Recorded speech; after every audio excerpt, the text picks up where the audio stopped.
गोवा दूरदर्शनच्या आजच्या या कार्यक्रमामध्ये मी सौ श्रुती सागर हजारे आपल्या सर्व दर्शकांचं हार्दिक स्वागत करते. आजचा आपला हा कार्यक्रम विशेष आहे. नवरात्रीनिमित्त स्त्री शक्तीचा जागर.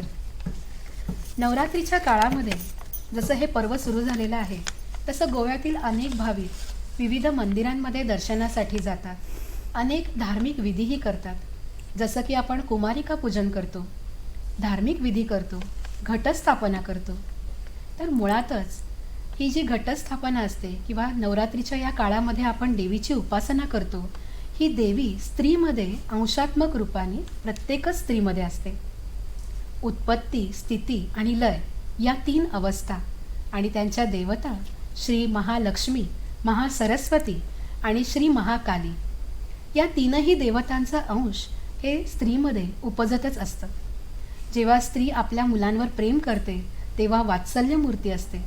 अन्यायाविरुद्ध लढते तेव्हा ती महाकाली दुर्गाही होते. अशा अनेक विविध माध्यमातून स्त्रीमधून आपल्याला या देवीचं आणि तिच्या वैशिष्ट्यांचं दर्शन घडत असतं.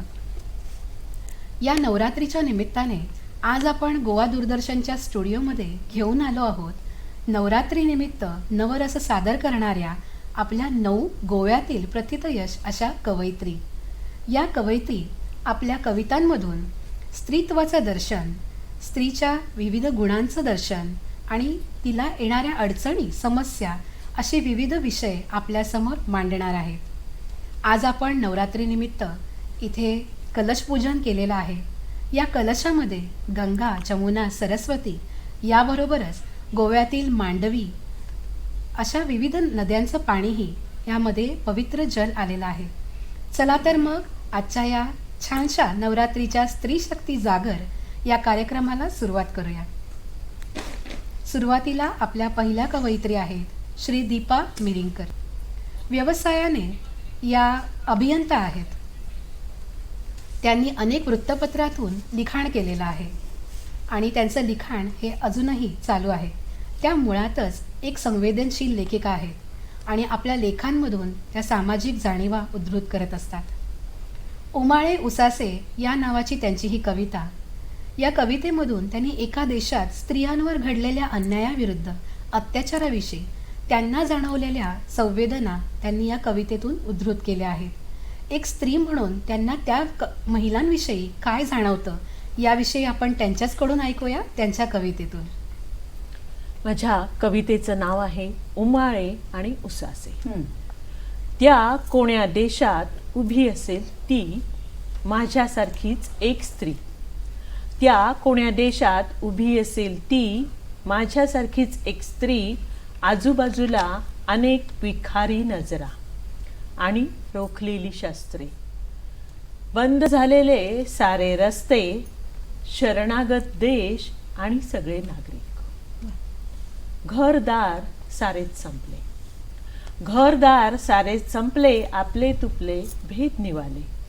आता एक जीवघेणी स्पर्धा, आता एक जीवघेणी स्पर्धा, जगण्याची, जिवंत राहण्याची, अब्रूनिशी, वस्त्रानिशी.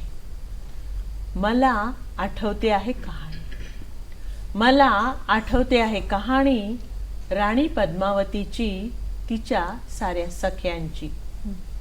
ती लाल ज्वाळा तो जोहर, ती लाल ज्वाळा तो जोहर, पण आजच्या तिच्या वाट्याला कदाचित, पण आजच्या तिच्या वाट्याला कदाचित जिवंतपणीचा जोहर. आणि मी भरल्या घरात भरल्या पोटी हताश होऊन टाकत राहील. मी भरल्या घरात भरल्या पोटी हताश होऊन टाकत राहील. काही उसासे, काही उमाळे, काही उसासे, काही उमाळे. खूप छान दीपाताई. आपल्या दुसऱ्या कवयित्री आहेत सौ आसावरी कुलकर्णी. आसावरी कुलकर्णी या पर्यावरण अधिकारी आहेत. यांचे 5 ग्रंथ पुस्तके प्रकाशित झालेली आहेत. आसावरी ताई ही वृत्तपत्रांमधून लिखाण करत असतात, वेगवेगळे विषय हाताळतात. त्याही उत्तम सूत्र निवेदिका आहेत आणि मराठी भाषेवरही त्यांचं छान प्रभुत्व आहे. देवपूजा ही त्यांची कविता. खरं तर देवपूजा म्हटलं की स्त्री आणि पुरुष हे दोघंही पूजा करत असतात. परंतु पूजेची सर्व तयारी ही सर्वस्वी बहुतांश वेळा स्त्रिया करतात आणि पंचोपचाराचं कर्म मात्र पुरुषांकडून उरकलं जातं. मग याच्यामधून सगळं काही त्याचं जे श्रेय आहे ते फक्त पुरुषांना मिळतं का? मग हे जे सगळं प्रयत्न आणि हे जे सगळे कष्ट स्त्रीने केलेले असतात याविषयी कवयित्रीला जाणवलेल्या भावना तिच्याच तोंडून ऐकूया. देवपूजा. नमस्कार. ती ओवते फुलं सुतात, दोऱ्यात, गब्यात किंवा फुलांच्याच देठात. ती ओवते फुलं सुतात, दोऱ्यात, गब्यात किंवा फुलांच्याच देठात. ती बनवते प्रसाद, नैवेद्य, उपार, सोवळे नेवसून सुचिरभूत होऊन गॅसवर किंवा चुलीवरच्या जाळात. बर. ती लख्ख करते देवाची तांब्या पितळेची भांडी. ती लख्ख करते देवाची तांब्या पितळेची भांडी स्वतःचे हात घासून नळावर किंवा वाहत्या पाटात. बर. ती सजवते देव्हारा.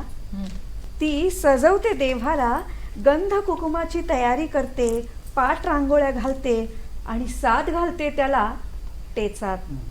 ती सजवते देव्हारा, गंध कुकुमाची तयारी करते, पाट रांगोळ्या घालते आणि साद घालते त्याला टेचात. तो मनोभावे घट बसवतो. तो मनोभावे घट बसवतो, पूजा करतो, गारहाणं घालतो, तीर्थप्रसाद देतो आणि समाधानाने मिरवतो यजमानाचा थाट. देवी पावते कुणाला काय माहीत. देवी पावते कुणाला काय माहीत. त्याला दिसते पूजा करताना की काय माहीत. प्रसाद त्याच्याच ओटीत घालतात भटजी. लाभतो कुणाला काय माहीत. तिच्या शांत झालेल्या चेहऱ्यावर, तिने माळलेल्या फुलातून, तिने वाढलेल्या अन्नातून एक ऊर्जा मात्र पसरत राहते. तिच्या शांत झालेल्या चेहऱ्यातून, तिने माळलेल्या फुलातून, तिने वाढलेल्या अन्नातून एक ऊर्जा मात्र पसरत राहते, धूप उदबत्तीच्या सुवासासारखी. खरं तर देवीच प्रकट होते.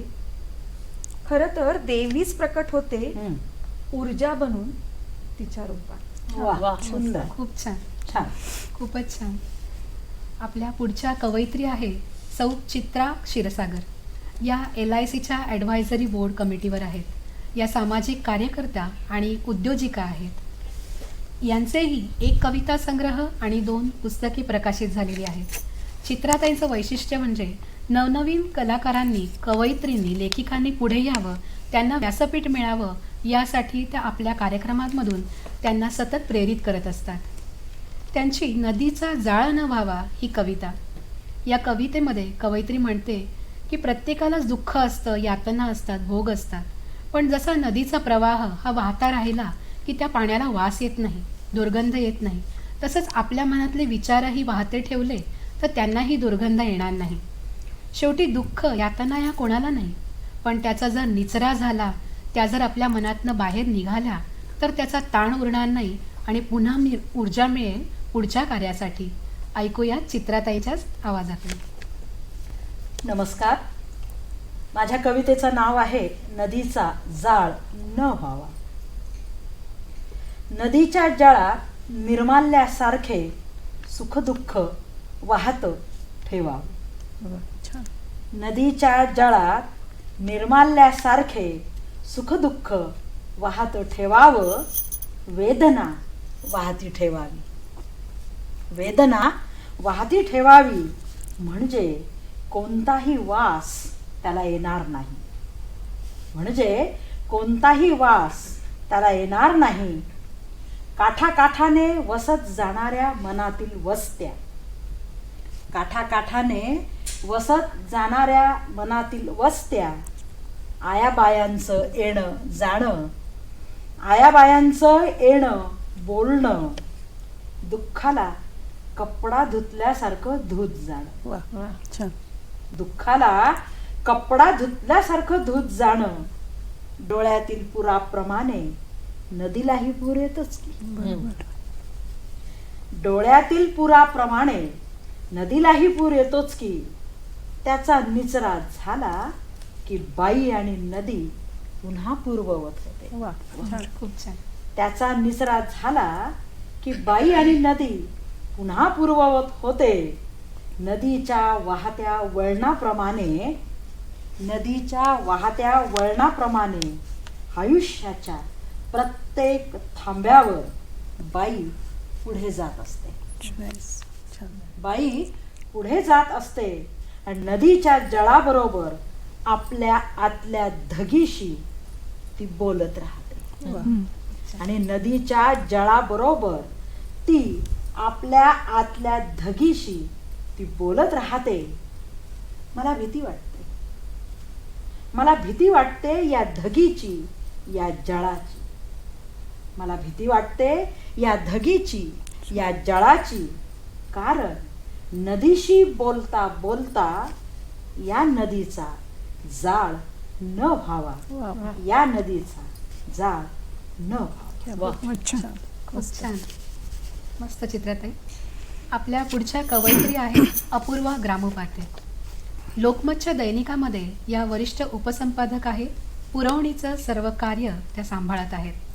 त्यांचे 2 ललित लेख संग्रहही प्रकाशित झालेले आहेत आणि त्यांना नवोदित साहित्य पुरस्कारही प्राप्त झालेला आहे. फेसबुकची परी ही त्यांची कविता. अतिशय छान आणि मार्मिकपणे त्यांनी आत्ताची सद्यस्थिती अगदी छानपणे मांडलेली आहे.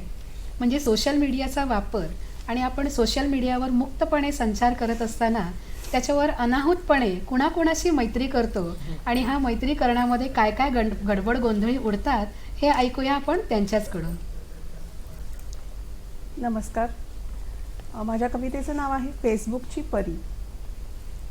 एक दिवस मेसेंजरवर त्याच्या हॅलो डिअर अक्षरं झळकली. एक दिवस मेसेंजरवर त्याच्या हॅलो डिअर अक्षरं झळकली. गाली गुलाब उमलून दिल गार्डन गार्डन अवस्था झाली. गोरा रंग, सुदृढ बांधा, ऐटबाज गॉगल, स्लीवलेस ब्लाऊज. 2 दिवसांपूर्वीच हेरलं होतं त्यानं या प्रोफाईलचं सावज. फ्रेंड रिक्वेस्ट पाठवताच त्यानं तिनं लागलीच होती स्वीकारली. फ्रेंड रिक्वेस्ट पाठवताच त्यानं तिनं लागलीच होती स्वीकारली. तेव्हापासनं त्याची लाळ आता दिवसाही गळू लागली. तेव्हापासनं त्याची लाळ आता दिवसाही गळू लागली. जेवण झालं का पहिल्याच प्रश्नानं त्यानं संभाषणाची गाडी पुढं नेली. जेवण झालं का पहिल्याच प्रश्नानं त्यानं संभाषणाची गाडी पुढं नेली. No I'm on dieting म्हणताच त्याची गात्र पुलकित झाली. No I'm on dieting म्हणताच त्याची गात्र पुलकित झाली. इकडच्या तिकडच्या गप्पा मारत इकडून सेल्फीची फरमाईश झाली. इकडच्या तिकडच्या गप्पा मारत इकडून सेल्फीची फरमाईश झाली. इश्श आम्ही नाही जा म्हणत तिनं सबशेल धुडकावून लावली. इश्श आम्ही नाही जा म्हणत तिनं सबशेल धुडकावून लावली. Good night dear, see you soon म्हणत धडधडणारा लाल बदाम पाठवत तिनं दुसऱ्या दिवशीचं आमंत्रण दिलं आणि त्याचं काळीच लक्कन हल्लं. आता मॉर्निंग वॉकचं घ्यावं मनावर मनी ठरवलं डेअरीवरून हात फिरवत. आता मॉर्निंग वॉकचं घ्यावं मनावर मनी ठरवलं डेअरीवरून हात फिरवत. 50शीत असून दिसतो 35शीचा खुदकन हसला दाढी कुरवाळत. 50शीत असून दिसतो 35शीचा खुदकन हसला दाढी कुरवाळत. बघता बघता दोन्हीकडून सुरू झाला मेसेजेसचा खेळ. बघता बघता दोन्हीकडून सुरू झाला मेसेजेसचा खेळ. पण काही केल्या जमेना तिच्या सेल्फीशी प्रोपिकचा मेळ. पण काही केल्या जमेना तिच्या सेल्फीशी प्रोपिकचा मेळ. करता करता एक दिवस त्यानं प्रत्यक्षच भेटण्याचा आग्रह धरला. करता करता एक दिवस त्यानं प्रत्यक्षच भेटण्याचा आग्रह धरला. क्षणाचाही विलंब न लावता तिनंही लगेच होकार भरला. क्षणाचाही विलंब न लावताच तिनंही लगेच होकार भरला. दिवस ठरला, जागा ठरली, दिवसेंदिवस हुरहुर वाढू लागली. दिवस ठरला, जागाही ठरली, दिवसेंदिवस हुरहुर वाढू लागली. केसांना कलप, कोरली दाढी, कपडे ठरवताना धांदल उडाली. केसांना कलप, कोरली दाढी, कपडे ठरवताना धांदल उडाली. तिच्या भेटीची उत्कट आस. हम्म. वाट बघण्यात सरले तास. तिच्या भेटीची उत्कट आस. वाट बघण्यात सरले तास. अकस्मात प्रकटली बायकोची स्वारी. हा. अकस्मात प्रकटली बायकोची स्वारी. अरेच्छा, ही तर प्रोपिक मधली परी. हा. अरेच्छा, ही तर प्रोपिक मधली परी. पाय लावून पळताना उडाली भंबेरी. पाय लावून पळताना उडाली भंबेरी. धन्यवाद. वा, छान. अपूर्वाताई, खूप छान अशी तुम्ही मार्मिक कविता सादर केली. याच्यानंतर आपल्या पुढच्या कवयित्री आहेत सौ रजनी रायकर. या सामाजिक कार्यकर्त्या आहेत, पंच सदस्य आहेत. अनेक सामाजिक कार्यक्रमांमध्ये त्यांचा हिरिरीने सहभाग असतो. या लेखिका आणि कवयित्री आहेत. अनेक वृत्तपत्रातून त्यांचे अनेक लेख आत्तापर्यंत प्रसिद्ध झाले आहेत. विचार ही त्यांची कविता. आपल्या सर्वांच्याच मनामध्ये अनेक विचार येतात आणि विचारांचं काहूर उठतं. सारखी. कधी कधी या भावना व्यक्त कराव्याशा वाटतात, जेव्हा आपल्या मनामध्ये त्या साठत नाहीत, कुठेतरी उमाळून येतात आणि ह्या कोणासमोर व्यक्त कराव्यात, कोणाला सांगाव्या हेही कळत नाही. त्याविषयी त्यांच्याचकडून ऐकूया. माझ्या कवितेचं नाव आहे विचार. सांगायचे असते बरेच काही, तोंडातून शब्द येत नाही. सांगायचे असते बरेच काही, तोंडातून शब्द येत नाही. डोके खाजवून खाजवून डोक्यावर केसही राहत नाही. सांगायचे असते बरेच काही, मनामध्ये विचारांचं वादळ उठतं. सांगायचे असते बरेच काही, मनामध्ये विचारांचं वादळ उठतं. वादळात विचार उडून जातात, खोल अंतरंगात विचार राहून जातात. सांगायचं असतं बरंच काही, दुःखात भावना बोलून जातात. सांगायचं असतं बरंच काही, दुःखात भावना बोलून जातात. डोळे पाझरून वाहून जातात, मनातले सारे बोलून जातात. सांगायचं असतं बरंच काही, मनातले भाव अव्यक्त राहतात. सांगायचं असतं बरंच काही, मनातले भाव अव्यक्त राहतात. साऱ्या आठवणी गोळा होतात, बोलायचे विचार राहून जातात. सांगायचं असतं बरंच काही, सुखदुःखे असतात मनातली. सांगायचं असतं बरंच काही, सुखदुःखे असतात मनातली. बोलायची असतात आप्तांशी, मनातले दुःख लपता लपत नाही. सांगायचे असते बरेच काही, बोलायचे असते बरेच काही. सांगायचं असतं बरेच काही, बोलायचं असतं बरंच काही. विचारांच्या जंजाळातून आता मिळवायचं असतं बरंच काही. विचारांच्या जंजाळातून आता बोलायचं असतं बरंच काही. छान. खूपच छान कविता. यानंतर आपल्या पुढील कवयित्री आहेत सौ कविता आमोणकर. कविताताई या पत्रकार आहेत, उत्तम लेखिका आहेत आणि कवयित्री आहेत. अनेक वर्ष त्या वृत्तपत्रातून अनेक लेख त्यांचे प्रसिद्ध झालेले आहेत.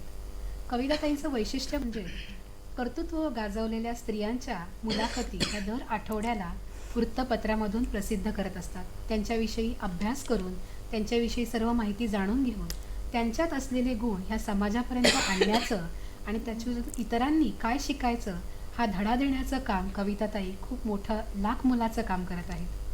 त्यांची कविता आहे सोबती. या कवितेमध्ये त्यांनी सांगितलं आहे की स्त्री ही सहनशीलता किंवा सहनशक्ती याची खूप मोठी शक्ती तिच्याकडे असते. स्त्री ही कायम इतरांचाच विचार करत असते. लग्न झाल्यानंतर आपल्या पतीचा, आपल्या मुलांचा, सासू सासऱ्यांचा सांभाळ, सतत इतरांचा विचार. पण तिला होणाऱ्या वेदना, तिला होणारे त्रास, तिच्या मनात येणारे विचार हे ती कोणाला व्यक्त करते? तिचे त्रास कोण समजावून घेतं? याविषयी ऐकूया ताईंच्याच शब्दात. नमस्कार. माझ्या कवितेचं नाव आहे सोबती.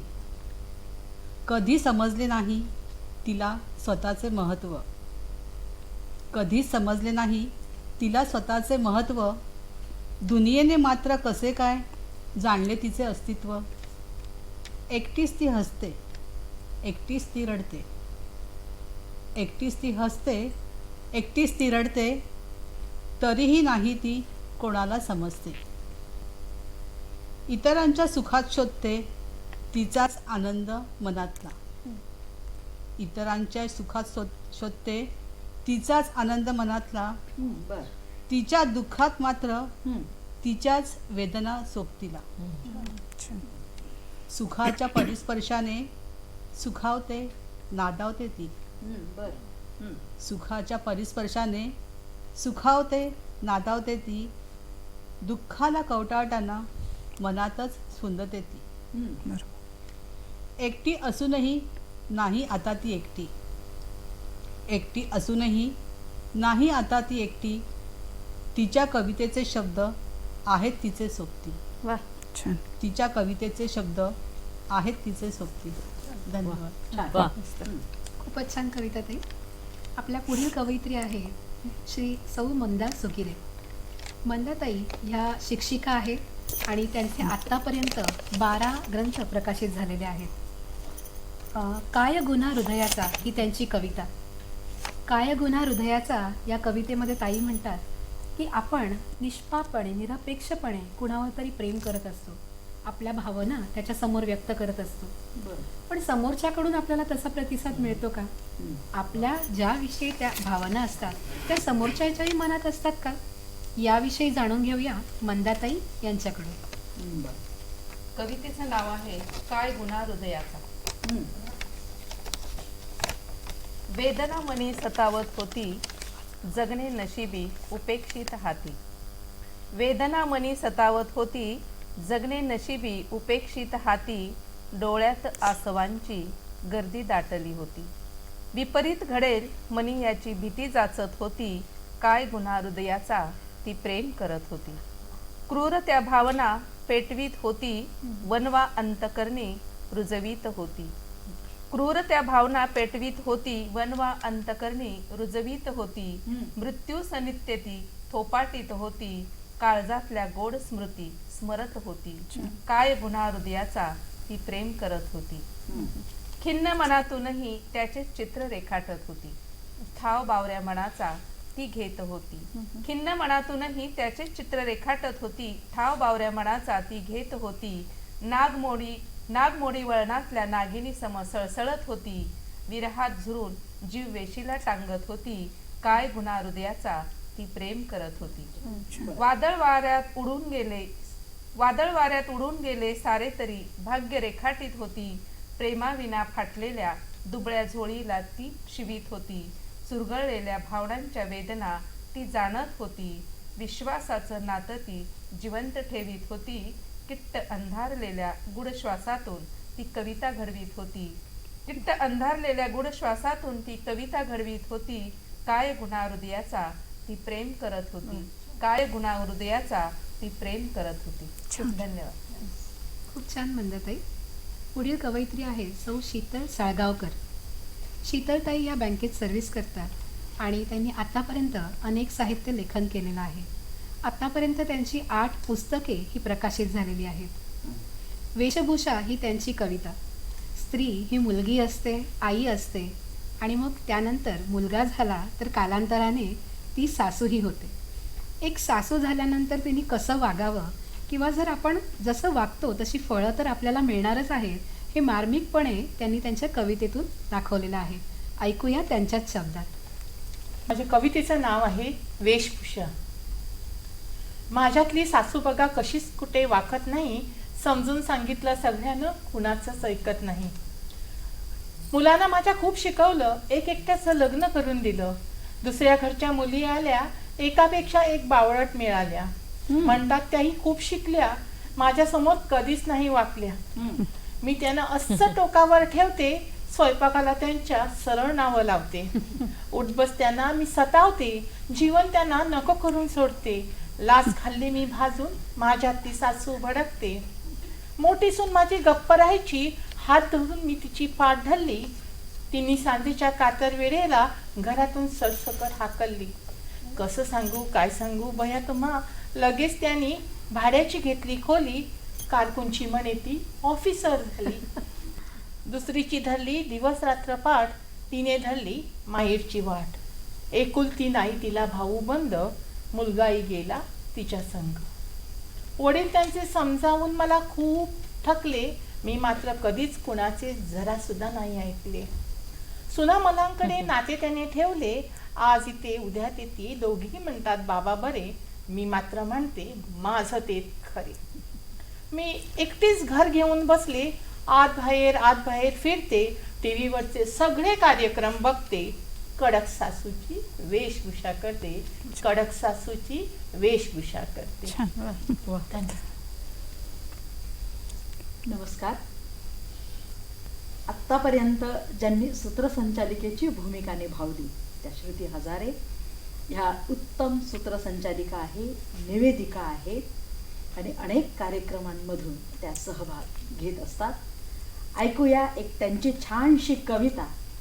मी श्रुतीला विनंती करते की आपण एक कविता सादर करा. कवितेचं नाव आहे प्रेरक तू हो. गतघडीच्या आठवणींची पाने उलटताना थांबले स्तब्ध काही क्षण. पानापानातून जागोजागी डोकावते ते कोण. आशा होती पल्लवित झाली, सूर होता तोच गवसला. खोल मनाच्या कुपीत दडलेला शब्दरूपी आवाज निदर्शित झाला. काय सांगत होता तो दडलेला आवाज. व्यक्त हो सशक्त हो, लयधीर हो खंबीर हो, निर्मळ हो प्रांजळ हो, ध्येयासक्त हो अभिव्यक्त हो. चाल सगळ्यांबरोबर, चाल सगळ्यांबरोबर, पण वाट तुझी प्रशस्त हो. मार्गक्रमण शिस्तीत करता सोबत वाटाड्याही हो. बरं. टीका आणि मत्सराची उधळू दे होळी कितीही. टीका आणि मत्सराची उधळू दे होळी कितीही. तू निर्मळतेने फुलता झेलण्यास तेही तू सर्वसमावेशक हो. छान. पडली जी पदरी नित्य समने तुझ्या ओंजळीत. पडली जी पदरी नित्य सुमने तुझ्या ओंजळीत. ओंजळ दुसऱ्याचीही भरण्यात प्रेरक तू हो, प्रेरक तू. छान, सुंदर, मस्त. अशा रीतीने आपल्या या सगळ्या कवयित्रींनी आपापल्या कविता सादर केल्या आहेत.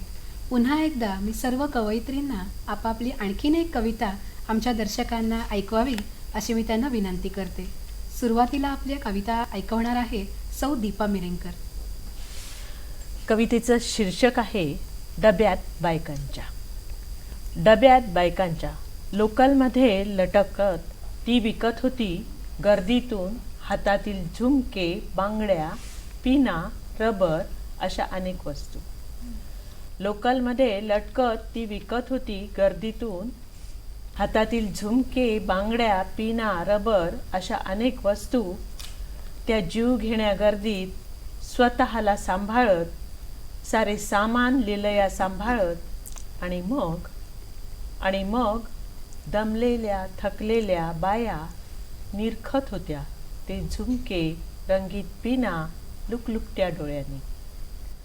त्या दमलेल्या थकलेल्या बाया निरखत होत्या ते झुमके, रंगीत पिना लुकलुकत्या डोळ्यांनी. दराची घासाघीस हव्या त्या रंगाची निवड, दराची घासाघीस हव्या त्या रंगाची निवड, आकाराची निवड करत होती प्रत्येक बाई मुलगी. स्टेशन येताच लोंढा उतरत चढत होता सारे कसे यंत्रवत. स्टेशन येताच लोंढा चढत उतरत होता सारे कसे यंत्रवत. त्यात खऱ्या अर्थाने समरसून जिवंत होत्या, त्यात खऱ्या अर्थाने समरसून जिवंत होत्या त्या छोट्या गोष्टी आरखून पारखून दर करून घेणाऱ्या बायका.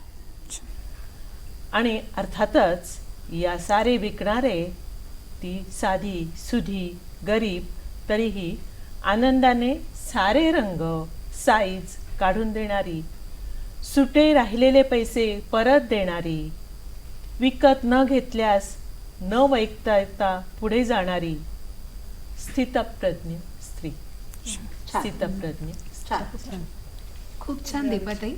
तुमच्या या कवितेमधून तुम्ही एक स्त्रीच्या भावनांचं खूप छान उत्तम असं वर्णन केलेलं आहे. स्त्रीच्या मनात येणाऱ्या भावना, खरेदी होत असताना तिच्या मनात चाललेले विचार आणि जिच्याकडून आपण एखादी वस्तू विकत घेतो तो विक्रेता कुठल्या अवस्थेत असतो, त्याच्या मनात काय विचार चालू असतात याचं उत्तम वर्णन दीपाताईंनी आपल्या कवितेतून आपल्याला सादर केलं. आता मी आसावरीताईंना विनंती करते की त्यांनी आपली कविता सादर करावी. रंग अनेक उधळतात गल्लीतून रस्त्यातून, प्रत्येकाच्या मनातून नवलाईचे नवरंग. रंग अनेक उधळतात गल्लीतून रस्त्यातून, प्रत्येकाच्या मनातून नवलाईचे नवरंग. तिचे अश्रू मोती होऊन चमकतात संस्कृतीच्या उन्हात. हम्म. तिचे अश्रू मोती होऊन चमकतात संस्कृतीच्या उन्हात. रुजवण वाढत राहतं तिच्या मनात गुपचूप नकळत. रुजवण वाढत राहतं तिच्या मनात गुपचूप नकळत.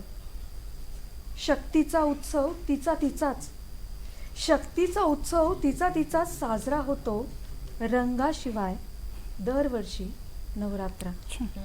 शक्तीचा उत्सव तिचा तिचाच साजरा होतो रंगाशिवाय दरवर्षी नवरात्र. आसावरीताईंच्या कवितेतून स्त्री शक्तीच्या जागरामध्ये आपल्याला आता एक वैशिष्ट्यपूर्ण इथे पाहायला मिळालं की स्त्रीच्या भावना या कशा असतात किंवा स्त्री ही कशी जगत असते. नवरात्रीच्या निमित्तानं आपण देवीची उपासना करतो. हे देवीचं अंश प्रत्येकच स्त्रीमध्ये असतं याचा आपल्याला या कवितेतून आत्ताच उद्धृत झाला. आता आपल्यासमोर कविता सादर करणार आहेत सौ चित्राताई. नमस्कार. कवितेचं शीर्षक आहे जीवनाचे सार. मातीच्या कोंबाला आभाळाचे वेध, जीवकळा गूढ अंतरीच्या. मातीच्या कोंबाला आभाळाचे वेध, जीवकळा गूढ अंतरीच्या. झाडाचे हे पर्ण फुलासंगे झुले, मुळाचे हे नाते धरणीशी. झाडाचे हे पर्ण फुलासंगे झुले, मुळाचे हे नाते धरणीशी. चांदण्याचे दिवे लावले ग कोणी, चांदण्याचे दिवे लावले ग कोणी, इथे नभांगणी काळोखाच्या. अंतरीचा दिवा लावला ग कोणी, अंतरीचा दिवा लावला ग कोणी. आदिमाया शक्ती जागविली, झाडाच्या मुळाशी अस्तित्व ठेवून. झाडाच्या मुळाशी अस्तित्व ठेवून चालले मी आता दिगंतरा. मातीतून येणे मातीतून जाणे, मातीतून येणे मातीतच जाणे. जीवनाचे सार हेच असे, जीवनाचे सार हेच असे. खूपच छान चित्राताई. तुमच्या कवितेतील शब्दांप्रमाणेच जीवनाचं सार तुम्ही आज या सगळ्या दर्शकांना ऐकवलं. याच्यानंतर आपल्याकडे कविता सादर करणार आहेत अपूर्वाताई. नमस्कार. माझ्या दुसऱ्या कवितेचं नाव आहे झाडं आणि माणसं. एक काळोखी रात्र, एक काळोखी रात्र, दूरचा कंटाळवाणा बस प्रवास. मनात उठलेलं विचारांचं मोहळ, मनात उठलेलं विचारांचं मोहळ. रस्त्याकडेच्या झाडांचा हात धरून मनातले विचारही धावत होते सुसाट. रस्त्याकडेच्या झाडांचा हात धरून मनातले विचारही धावत होते सुसाट. धावत्या गाडीच्या उजेडात भयान झाडं दाखवत होती वेगळाच रंग. धावत्या गाडीच्या उजेडात भयान झाडं दाखवत होती जणू वेगळाच रंग. दिवसा न दिसणारा, फक्त रात्री पांघरलेला, की रोज रात्री पांघरला जाणारा.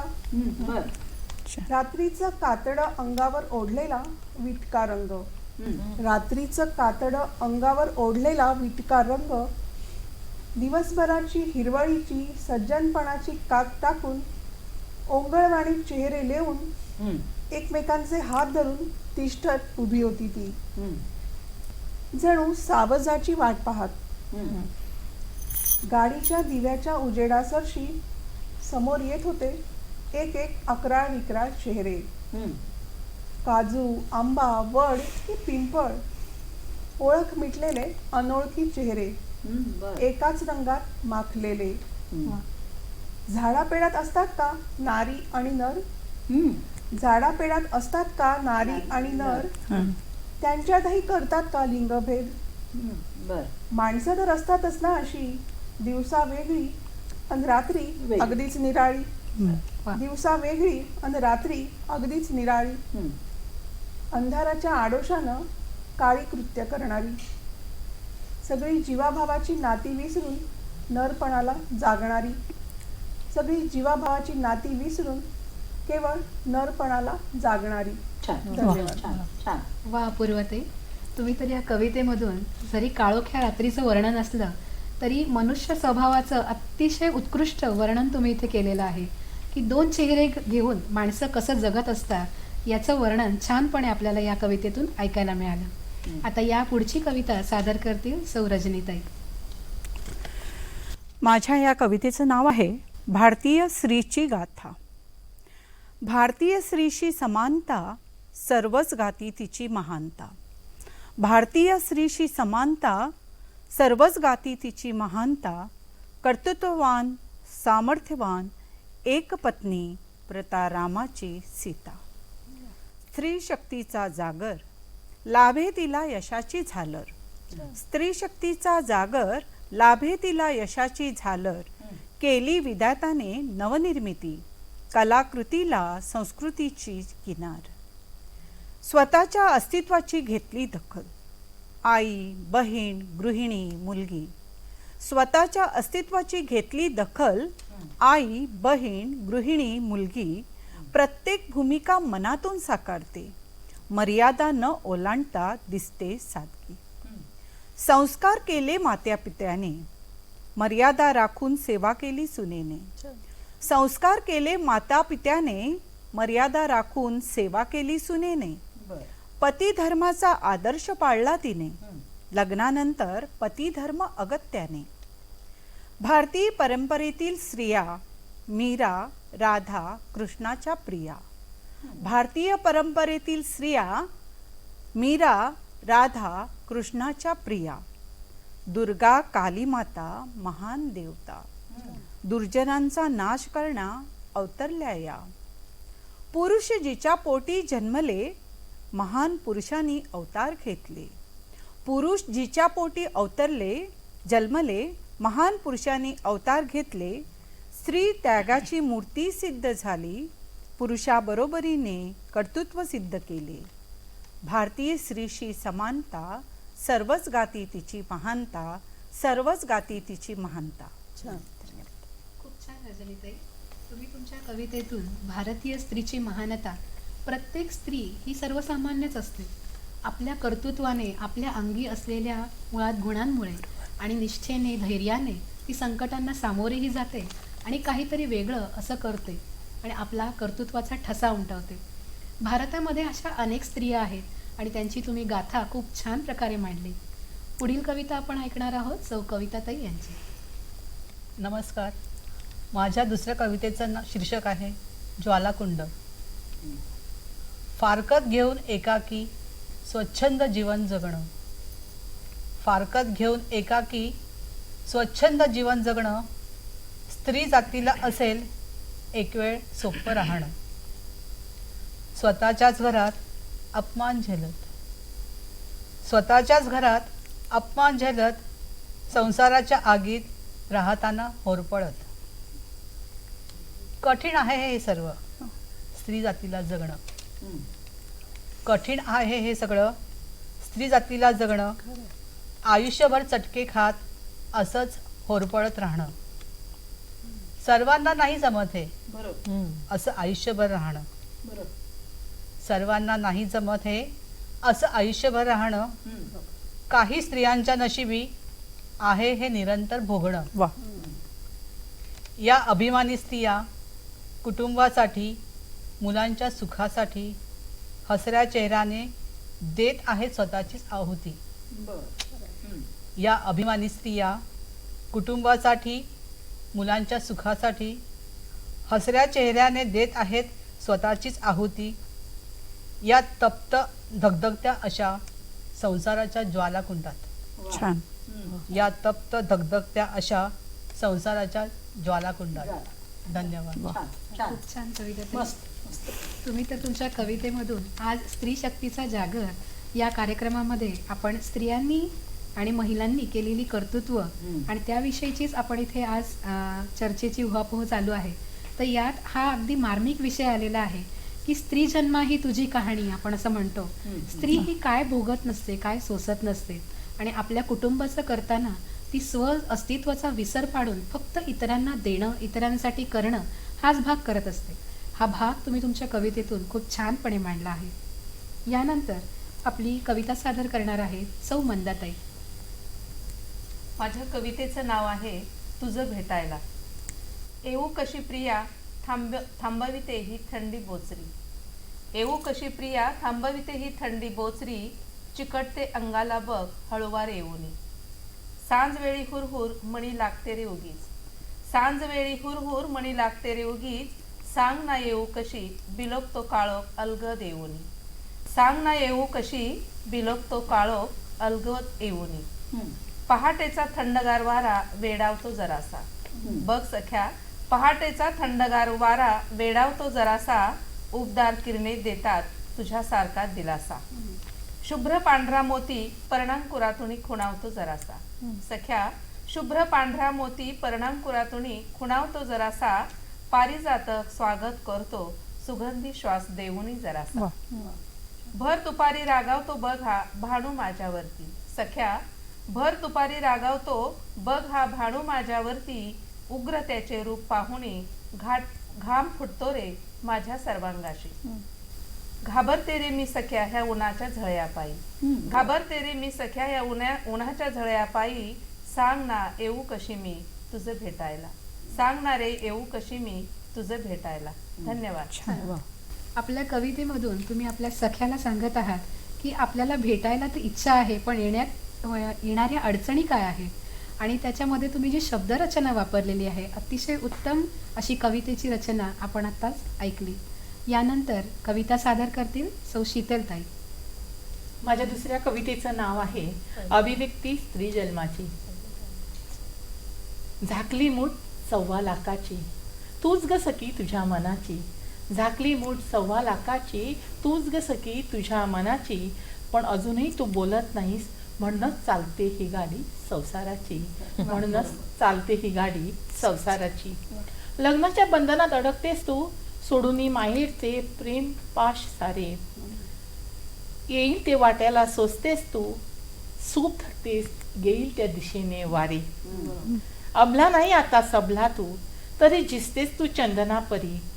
स्वपायावर उभी जरी आज तू ओझे सावरतेस तुझ्या डोईवरी. सोसणे हे भाग्य आज तुझे पुढं यश ते पहा आहे समोर. सगळीच दिवे सहज पार करून तूच होईल स्त्री माता अजरामर. तूच होईल स्त्री माता अजरामर. शीतलताई, तुम्ही तर ही कविता सादर करत असताना तुमच्याही भावनांना आज इथे अश्रूंनी पाझर फुटलेला आहे. तुम्हालाही ह्या भावना व्यक्त करत असताना राहवलं नाही. म्हणजेच या भावनेमध्ये किंवा या कवितेच्या शब्दांमध्ये किती उत्कट भाव असतील हे तुम्हीच ऐकलेलं असेल आत्ताच. खरंच स्त्रीने जर ठरवलं ना तर ती आपल्या मर्यादेच्याही बाहेर जाऊन आपली शक्ती वाढवते, आपलं सामर्थ्य वाढवते आणि आपल्यातल्या कलागुणांना, आपल्यातल्या सुप्त गुणांना वाव देते आणि अजरामर होते. कुठेतरी प्रसिद्धी आणि ह्या सगळ्या गोष्टी तर आहेतच, पण आपल्यात असलेल्या सुप्त गुणांना आपणच जर ओळखलं तर निश्चितच प्रत्येक स्त्री ही कुठल्या ना कुठल्या क्षेत्रात पुढे जाऊ शकते. हे शीतलताईंच्या कवितेतून आत्ताच आपण ऐकलं. आता दुसरी कविता सादर करण्यासाठी आमच्या सूत्रनिवेदिका येत आहे श्रुती हजारे. कवितेचं नाव आहे सोपं नसतं. सोपं नसतं कधी खोटं खोटं हसणं. सोपं नसतं कधी खोटं खोटं हसणं. मनात सळ ठेवून बाहेरून खुलणं. मनात सळ ठेवून बाहेरून खुलणं. सोपं नसतंच कधी. सोपं नसतंच कधी गणित आयुष्याचं मांडणं. झाल्यात चुका जगताना तर खोडताही न येणं. सोपे नसतात मार्ग. सोपे नसतात मार्ग पण गाठावे ते हिमतीने. सोप्या नसतात दिशा पार कराव्या त्या धैर्याने. दुःखानंतर असतेच सुखाची पाऊल वाट. दुःखानंतर असतेच सुखाची पाऊल वाट. ज्याच्या त्याच्या संसाराचा ज्याचा त्याचा थाट. भावनांच्या गर्ततेत झोकून जेव्हा जाऊ. भावनांच्या गर्ततेत झोकून जेव्हा जाऊ. लढत लढत दुसऱ्याला आधारही देऊ. लढत लढत दुसऱ्याला आधारही देऊ. धन्यवाद. छान. आज आपण गोवा दूरदर्शनच्या स्टुडिओमध्ये या नवरात्रीनिमित्त स्त्री शक्तीचा जागर हा आपण इथे साजरा केला. आज आपल्या स्टुडिओमध्ये वेगवेगळ्या भागातून या 9 कवयित्री आल्या आणि त्यांनी आपल्या छान छान कविता आपल्या दर्शकांसाठी सादर केल्या. खरंच आज खऱ्या अर्थाने स्त्री शक्तीचा सन्मान आणि जागर झाला असं मी म्हणेन. आणि या सगळ्या 9 कवयित्रींना गोवा दूरदर्शनच्या आणि आमच्या दर्शकांच्या वतीने आभार व्यक्त करते. खूप खूप धन्यवाद. धन्यवाद. धन्यवाद.